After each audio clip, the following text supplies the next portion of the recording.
Xhehenemi, realiteti frikshëm. Në traditën islame, përshkrimi i jetës pas vdekjes nuk është thjesht metaforik, por një realitet i thellë dhe i detajuar, i mbështetur në shpalljen hyjnore dhe në fjalët e Muhamedit alayhis salam. Ndër këto përshkrime, Xhehenemi, zjarri i përjetshëm, paraqitet si vendi i ndëshkimit për ata që refuzojnë të vërtetën dhe bëjnë padrejtësi. Sipas Kuranit, Xhehenemi është një realitet i shumëfisht, me nivele të ndryshme ndëshkimi.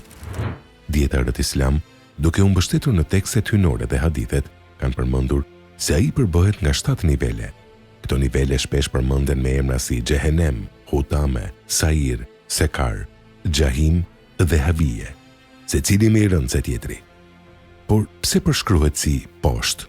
Në tekstet islame, ulja simbolizon largimin nga mëshira e Zotit dhe afërsinë me ndëshkimin, ndërsa xheneti përshkruhet si ngritje, si afrim me mëshirën dhe dritën hyjnore. Xhehenemi përfaqëson rënien shpirtërore dhe pasojën e mohimit. Ky dimension nuk është vetëm fizik, por edhe moral dhe shpirtëror. Në hadithet profetike, transmetohet se zjarri i Xhehenemit është shumë fish më i nxehtë se zjarri i kësaj bote. Muhamedi alayhis salam ka thënë se zjarri i kësaj bote është vetëm një pjesë e vogël, 1/70 e nxehtësisë së zjarrit të Xhehenemit. Dietarët si Ibn Qayyim el-Jauziye dhe Ibn Taymije e kanë komentuar këtë si një tregues të intensitetit të pakrahasueshëm të ndëshkimit. Por ndëshkimi nuk është vetëm e zjarr. Kurani përshkruan ushqimin e banorëve të Xhehenemit si diçka të tmerrshme dhe poshtruese. Ata do të ushqehen me zekum, një pemë e mallkuar që rritet nga fundi i zjarrit, frutat e së cilës janë si koka djajsh. Gjithashtu përmendet dari, një ushqim i thatë, i hidhur dhe pas një vlerë ushqyese që nuk ngop dhe nuk shpëton nga uria. Për të shuar etjen, atyre do t'u jepet ujë val që djeg brendësinë e trupit. Këto përshkrime nuk janë thjesht fizike, por tregojnë një gjendje të plotë vuajtjeje, trupore dhe shpirtërore. Ndëshkimet në Xhehenem ndryshojnë sipas së veprave. Në hadithet autentike, përmendet se ndëshkimi më i lehtë do t'i përkas një personi që do të ketë vetëm një pjesë të vogël zjarri në këmbët e tij, por edhe kjo do të jetë aq e fortë sa truri i tij do të vlojë nga nxehtësia.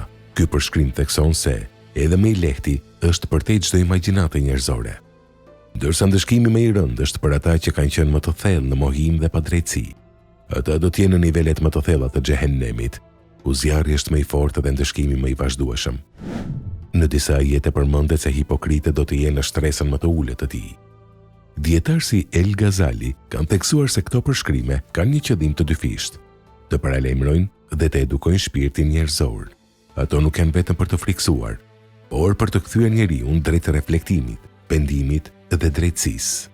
Xhehenemi në këtë kuptim nuk është vetëm një vend të ndëshkimi, por një pasojë e drejtësisë hyjnore. Çdo nivel, çdo dënim dhe çdo detaj lidhet me veprat dhe zgjedhjet e individit në jetën e kësaj bote. Dhe ndërsa këto përshkrime janë të frikshme, ato gjithashtu shoqërohen me një mesazh shprese, sepse në Islam dera e pendimit mbetet e hapur derisa të vijë momenti i fundit. Paralajmërimi për Xhehenemin është një thirrje për të zgjedhur rrugën e drejtë, për të kërkuar mëshirën dhe për të ndërtuar një jetë me vepra të mira. Kështu, përtej flakëve dhe errësirës së përshkruar, qëndron një mesazh i thellë. Drejtësia dhe mëshira janë të pandara dhe çdo njeri është përgjegjës për rrugën që zgjedh. Një rrëfim që nuk ka për qëllim vetëm të tregojë fundin, por të udhëzojë fillimin.